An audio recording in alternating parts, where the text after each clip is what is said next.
Hello everyone and welcome back to TowerGate, this election day video, special video, just a short little video I wanted to do. I just got back from voting, so what I did this morning is I took a half day off today. So I went in about 7, left about 11:30, and I headed to my voting location. And so I went in and there was only like maybe 10 people in there. And so I was in and out in about 15-20 minutes. I already had studied my ballot, sample ballot, about 2 or 3 weeks ago, so I already knew who was on the ballot and what issues were there and things and such. So, of course, and I live in Ohio. And keep in mind, I live in a very small town. So the only time that we really have a lot of people voting and I have a crowd or wait in line or anything is if you go on election day early in the morning or after 5. Then you will encounter a line and quite a few people.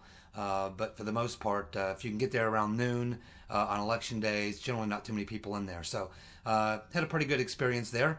Of course, I voted, as you know, I'm a libertarian, so I did vote for, there were 3 libertarians on the ballot. I voted for 2 of those 3. The reason I did not vote for the 3rd libertarian is because that would have meant I would have been voting for a libertarian, and that would mean I would not be able to vote. That was for the governor. So that means I would not have been able to vote for Mike DeWine and the Republican. And of course, I don't like DeWine that much, but a vote to me for the libertarian would not be a vote for DeWine. That would be like giving a vote to the Democrat, which I did not want to do. So I kind of strategically voted on the governor ticket. I held my nose and voted for Mike DeWine. I did vote for Jim Renacci over Sherrod Brown. And so I voted for Renacci. Then I voted for 2 libertarians for like Treasury and one other position. I voted Republicans down the line, the rest of the ticket. Let's see, we had an important issue 1, which I voted yes on, which is to, this is in Ohio. What they want to do with issue 1 is people who are serving, jail time for drug offenses is to get them out of jail and get them into some sort of treatment programs. And I agree with that. I really don't want people who are just, small-time drug users or even small-time sellers. We don't need to be throwing those people in jail unless they've committed some violent crime, unless they've injured someone in some way. If they just were selling a few ounces of weed or something, or got caught smoking some weed or something. No, I don't want those people in prison. So I voted yes on issue 1 to get those people serving jail time for minor drug crimes to be let out of jail and put into a treatment program. So that was a big issue in Ohio today, issue 1. Marijuana legalization was not on the ballot. A lot of people tell me it was, but it wasn't there. There was a couple other issues of non-consequence to any of you. They were mostly local issues. So anyway, that was my voting experience for today. It went pretty well, went pretty quick. I have to go for an eye doctor appointment here in about an hour. Once I come home, I will come home, eat some dinner, and then around 6:30, 7 o'clock, I'll begin following the election coverage as the polls begin to close. I will be monitoring several different sites as I usually do on an election. I'll probably be checking in with Styx, who will be doing a live broadcast. I think HA may be live. I may skip over to HA. I like to watch the Young Turks only because I like to watch them melt down. In case you folks don't know, Jink has predicted that the Democrats are going to win 50 seats in the House, take over the House, and have 50 seat plus. So he's nuts. He also thinks he'll take the Senate. So I want to watch the look on Sink's face, or Jink, or whatever you call him, when, of course, none of that happens, of course. None of that's going to happen.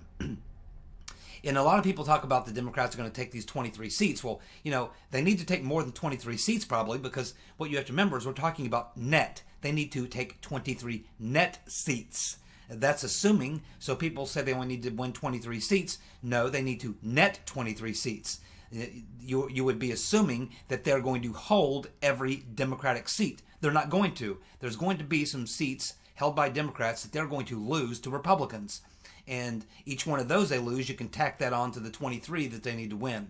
As you know, I've predicted when the smoke clears, whether that's Wednesday morning or a week from now or 2 weeks from now or a month from now, I believe the Republicans will hold 57 seats in the Senate, 222 in the House, 218 gives you control. So they will, I believe, have a slim majority in the House. But that keeps the House with the Republicans. That is what I'm predicting. So anyway, that is pretty much it. Now I will be checking in also my notifications. So whenever any of you leave a comment on any video, it doesn't matter what video you leave the comment on, I see it in my notifications. So tonight, as I'm watching the election, I'll be checking my notifications, and anyone who makes comments that I want to respond to, I will certainly respond to those comments. And it doesn't matter which video you leave the comment on. I just click on the message or the comment you made in my notifications, and it takes me right to that comment. I don't even know what day you're commenting on until I actually arrive at the comment section after clicking on your comment. So it doesn't matter which video you leave the comment on. I just click on that comment from my notifications, and it takes me right to your comment where I can comment on it if I want or whatever. So I don't have time to comment on every comment, but sometimes people will address me directly to me as opposed to everyone on the comment section, and most of the time I'll try to respond to someone that says something to me directly, or sometimes I'll respond to other types of comments, but I can't respond to them all. But I will be checking my notifications and responding to people as best I can. But I'll be watching tonight, and then of course I'll be doing my Wednesday video. Remember, I do my Wednesday, the video you see on Wednesday morning. The video you see in the morning, I do the night before. Usually about 9-10 o'clock at night, I do a video. And then that video uploads while I'm sleeping. So I get up in the morning, I click on the video, make it go live, and you guys see it. Okay, but I actually shoot the video the evening before. So I'll be back tonight. I'll be doing my video probably be later tonight than normal because I want to get as much information as I can before I do the video. So I might do the video tonight around 10:30, 11 o'clock, and then it'll go live on Wednesday morning. So usually around 8 o'clock or something like that. So anyway, that's my plan. Everybody get out to vote today. If you can take some other people with you, that's even better. If you're voting Republican, if you're voting Democrat, stay home, please. But yes, I'm expecting, as I said in my previous video, a very good night for all of us, the good guys, and expecting to see some meltdowns. I think the Democrats are going to have a pretty bad night. And, I'm 100% sure we hold the Senate. I'm about 90% sure that we're going to hold on to the House, probably with a slim majority. But we'll watch. We'll see what happens. But either way, look at the worst case scenario. The worst case scenario, as I see it, is that the Republicans lose the House by a very small group, maybe less than 5. So we still control the presidency, the executive branch. We still would control the Senate with probably 4 or 5 votes to spare. We would still have the Supreme Court, and we still have most governors. We still have most state houses. So even the absolute worst case scenario, the Dems pick up the House by a few seats in the majority, doesn't give them that much power because a lot of the Democrats, even if they win in these red states, they will not be able to toe the Democratic Party line so hard because it will be in red states. So, some of these people can be brought over to still get decent legislation passed.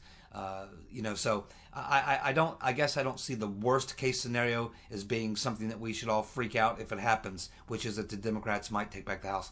I don't, even though that would be the worst case scenario, it could be a lot worse. I mean, you could be the Democrats. There's nothing good coming for them. Even if they win the House, what do they got really? I mean, they're not going to get anything through. They're not going to jam anything down the president's throat. He won't sign a bill like that. They won't get anything through the Senate. Even if they get it through the House, they won't get it through the Senate without it being worked over. So, the way I look at it is the absolute best case scenario for the Republicans is they have a really good night. They hold the House, they hold the Senate, and gain 5-6 seats, and that's great.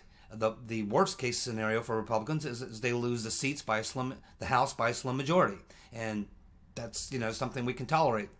So if we have to, would rather not, but that is the absolute worst case scenario. So it's going to be a good night, however it shakes itself out, and I'm sure hopefully we'll all be having a lot of laughs and a lot of fun watching the response from the other side, because I think that they're going to have a pretty bad night, and should provide a lot of entertainment for us for months and months to come. Thanks so much for tuning in. I'll be checking back with you guys in the comments section later tonight, and back with another video tomorrow. Have a good day. See you. Bye.